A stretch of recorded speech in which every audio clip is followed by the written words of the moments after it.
Before we dive in, take a quiet moment to like the video and subscribe. Only if something about this space feels right to you. I'd love to know where in the world you're listening from and what time it is on your end. Drop it in the comments. It's always a little surreal seeing how far this reaches. Now, dim the lights. Let the hum of a fan or the night outside set the mood. And let's slip gently into tonight's journey. Let your eyes get heavy. Let the noise of the day drift away. Now close them gently and step with me into the past. Not just any past, a world trembling on the edge of war.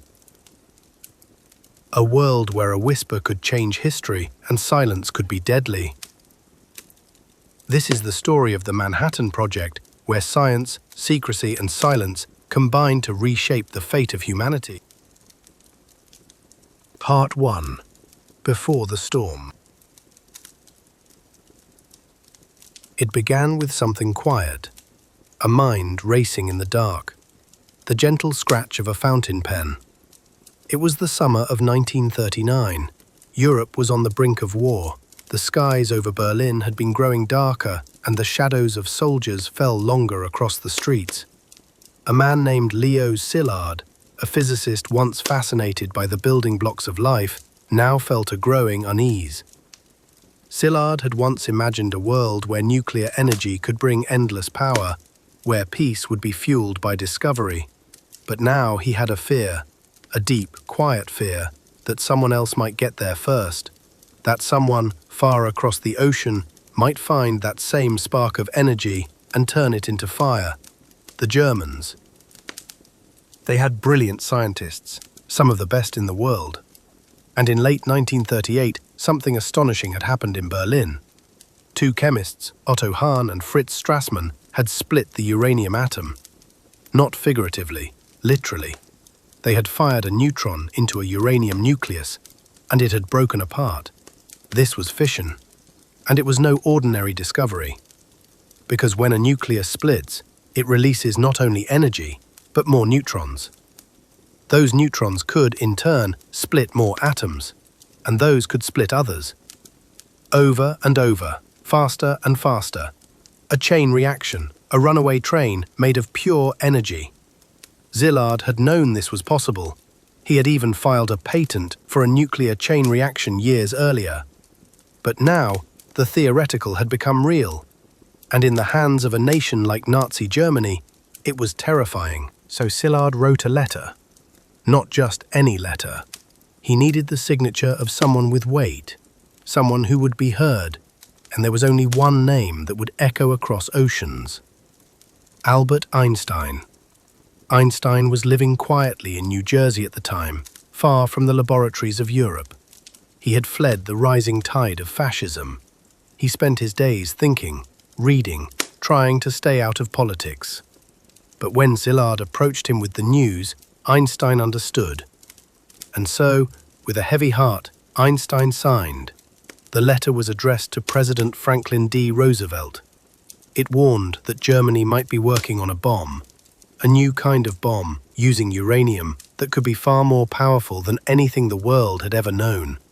And then, in the fall of 1939, just weeks after Germany invaded Poland and ignited the Second World War, the letter reached Roosevelt's desk. He read it, paused, and said just 4 words. This requires action. But action didn't come like lightning, not at first. The United States was still neutral, still recovering from the Great Depression, still wary of foreign entanglements. But behind the scenes, quiet gears began to turn. The government formed a small committee, just a few men, a modest budget, and many uncertainties. At first, they weren't even sure if the science would work. Could you actually build a bomb from uranium? Could you find enough of the rare isotope, uranium-235, to make it happen? Or could there be something else? Something strange? As the scientists dug deeper, they discovered another path. Plutonium, a synthetic element never before seen in nature. It could also undergo fission, but it would need to be manufactured. grown in special reactors. 2 roads, both complex, both dangerous. The work moved forward, slowly, carefully. Meanwhile, across the ocean, war raged.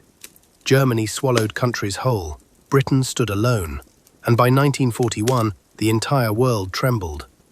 Then came a morning that changed everything. It was December 7th, 1941, a Sunday. The sun rose calmly over the Hawaiian Islands. Pearl Harbor shimmered in the light, and then came the planes. Japanese bombers roared across the sky, dropping torpedoes and bombs. In under 2 hours, more than 2,400 Americans were dead. Battleships burned. Smoke blanketed the Pacific. The United States could no longer remain neutral. President Roosevelt declared war the next day. The nation entered the global conflict. And in the shadows, a small, uncertain research project suddenly became urgent. No longer just a scientific curiosity, now it was war work. By mid-1942, the US Army took control. General Leslie Groves, a tough, no-nonsense engineer who had just overseen the construction of the Pentagon, was put in charge. He didn't know much about atomic physics, but he knew how to build things, fast and under pressure. Groves chose a name for the project that would hide its true purpose. He called it the Manhattan Engineer District. Later it would simply be called the Manhattan Project. As Groves organized the logistics, factories, sites, funding, he needed someone to lead the science, someone brilliant, someone visionary. He chose J. Robert Oppenheimer. Oppenheimer was an odd choice. He wasn't the most famous physicist in America. He wasn't a Nobel laureate. He wasn't even known for nuclear research. But there was something about him. A sharp, electric intellect, a poetic spirit, a magnetic personality that could draw together minds from all over the world. Oppenheimer had studied in Germany. He spoke several languages. He quoted the Bhagavad Gita and French poetry, and when he talked, people listened.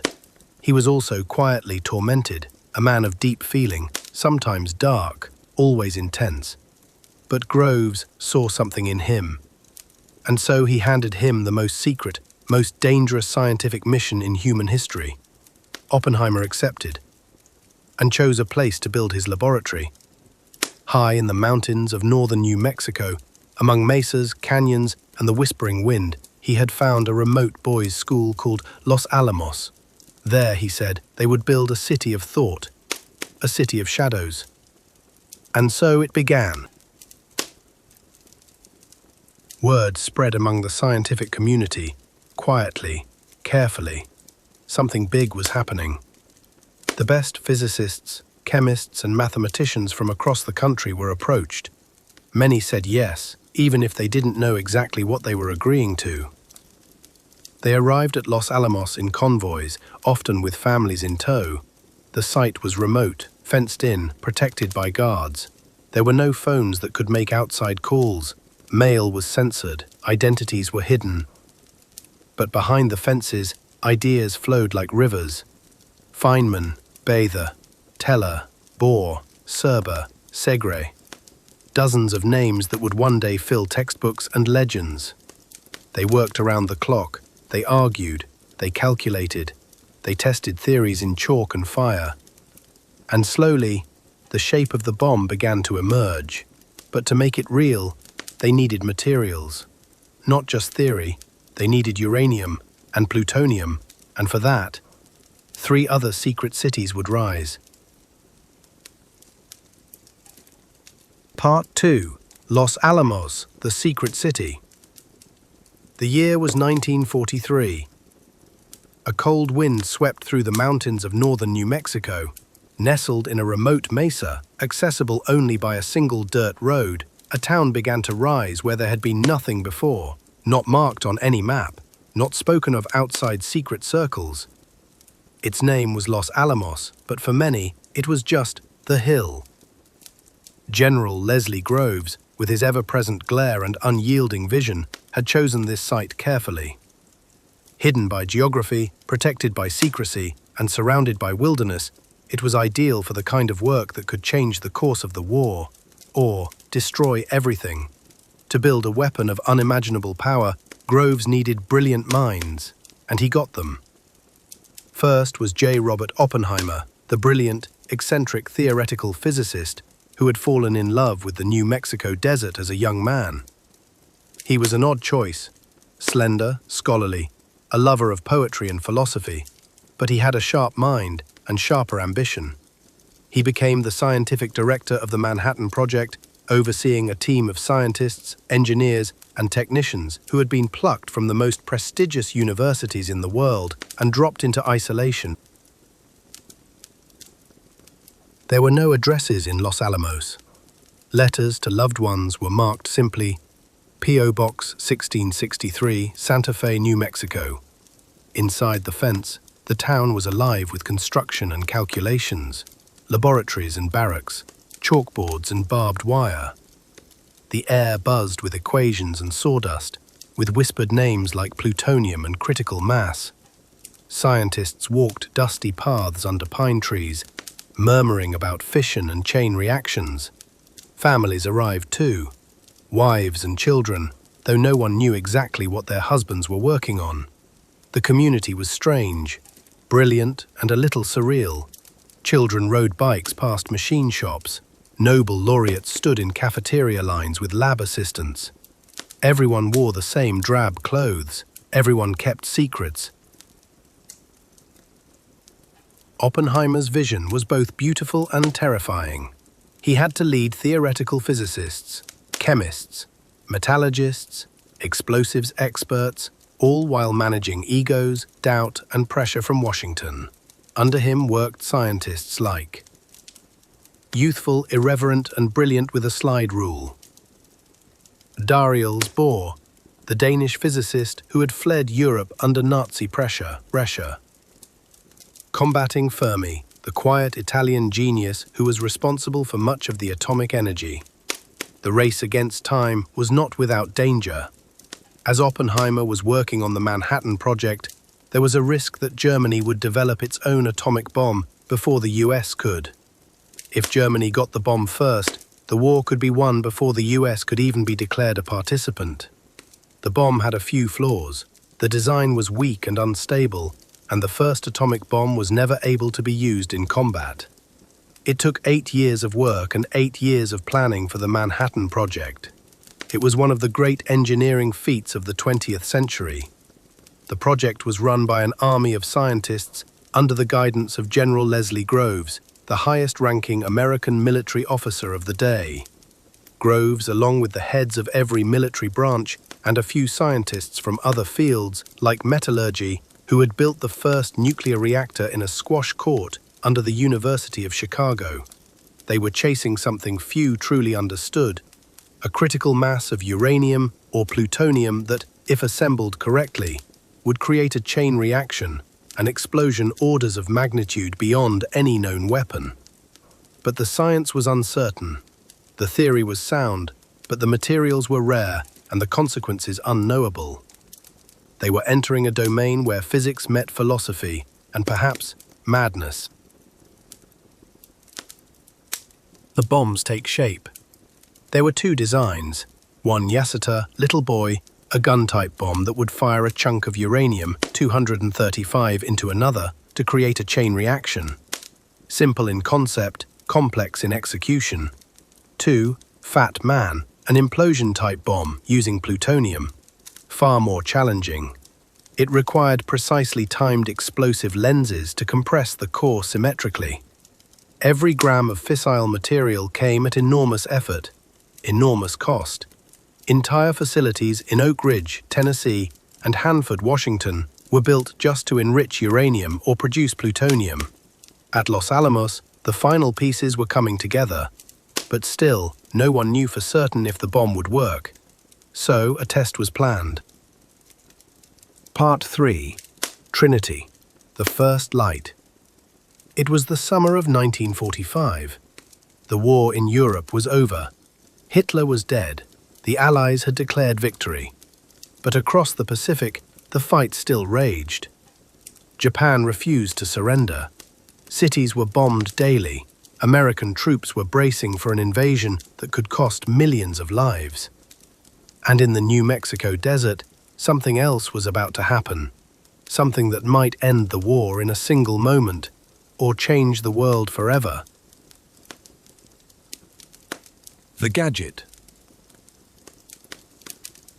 The scientists at Los Alamos had given the bomb a nickname, the gadget. It was not built to be dropped from a plane. It was meant to be tested, studied, to see if theory would become reality. It was a plutonium bomb, the same type as Fat Man. A delicate, monstrous thing. A hollow core of plutonium surrounded by explosive lenses, each one precisely calculated to compress the core inward in a perfect sphere. Even the tiniest asymmetry could cause it to fizzle out. To prepare the test, Groves and Oppenheimer selected a desolate stretch of desert at the Alamogordo bombing range, about 200 miles south of Los Alamos. It was flat, silent, and empty. A place where time seemed to stand still. They called it Trinity. No one knows for certain why Oppenheimer chose that name. Some say it was from a poem by John Donne. Others believe it reflected the holy terror of what they were about to do, the destruction of matter itself. Over the next weeks, trucks arrived day and night. Steel towers were constructed. Wires ran across the sand like veins. Cameras, pressure gauges, microphones, Geiger counters, everything had to be perfect. Scientists labored in the heat, the dust, and the knowledge that they were building the first man-made sun. The gadget was hoisted atop a 100-foot tower. It sat there like a sleeping god, waiting for ignition. Security was tight. Most of the world had no idea what was happening in the desert. But the men who worked on it, Feynman, Bohr, Beta, Ulam, Groves, and Oppenheimer, they knew. And they carried the weight of that knowledge like a silent, growing storm. The night before, July 15th, 1945.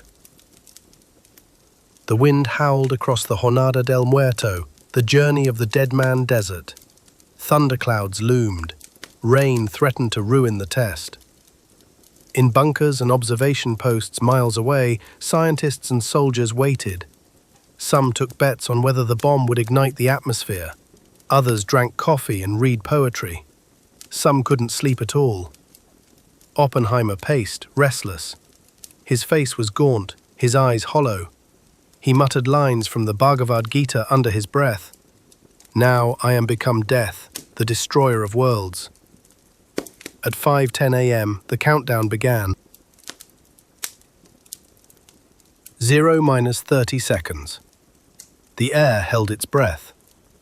0-10. The desert was quiet, the world unaware. 5, 4, 3, 2, 1. Then came light, a blinding flash, a roar like creation itself. The tower vanished, the sand turned to glass. A fireball rose into the morning sky, yellow, orange, red, turning black as it expanded into a towering mushroom cloud. People miles away saw it, felt it, heard it. A rancher thought lightning had struck the mountains. Others thought it was the end of days. Oppenheimer looked on, silent. He would later say, "We knew the world would not be the same." The test had worked, terrifyingly well. Back in Los Alamos, there was celebration, relief. Scientists laughed, hugged, wept. But beneath it all was something else, dread. They had done the impossible, created a force that rivaled nature itself. But now, what would the government do with it? They didn't have to wait long to find out.